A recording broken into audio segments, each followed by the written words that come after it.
বনুর জন্মদিনে কি দিবি বনুকে? গিফট। কি গিফট? দাঁড়াও আগে বনুকে আমাকে দাও। গোলাপ ফুটেছে।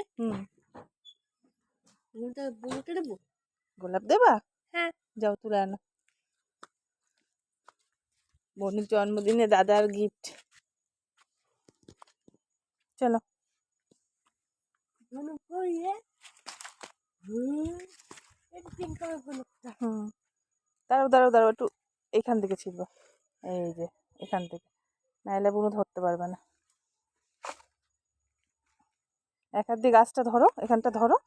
হ্যাঁ, এবার ওটা ধরে টানো। নাও, তোমাকে দিচ্ছে দাদা ভাই, নাও।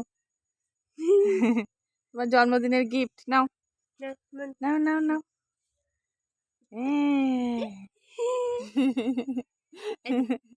নাও মা, এই তো নিয়েছে।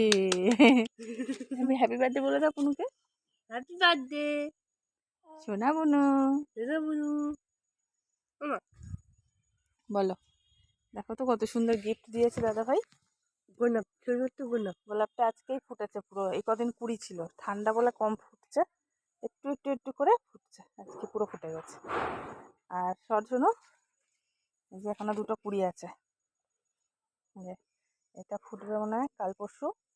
আর একটা এই যে ছোট কুড়ি, এই যে নাও, এটা তোমার দাদা দিয়েছে, তুমি নাও। তুমি জন্মদিন করে কথা। হ্যাঁ, ফিরবালে জানো পড়ে গেছে, তুলে দেবো। আমি এত কষ্ট করে দিলাম, পড়ে গেছে, বাচ্চা মানুষ না। কত সুন্দর গিফট দিয়েছে দাদা ভাই। ছবিটা না একটা। দাদা ভাইকে একটা হামি দিয়ে দাও, ওই দেখ। একটা হামি দিয়ে দাও, ওই তো। হাততালি। তুমি একটা বনুকে হামি দিয়ে দাও, বাহ। হাততালি। এই যে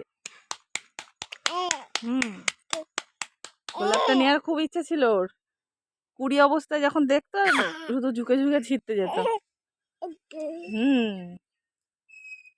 আসো ওদিকে চলে আসি।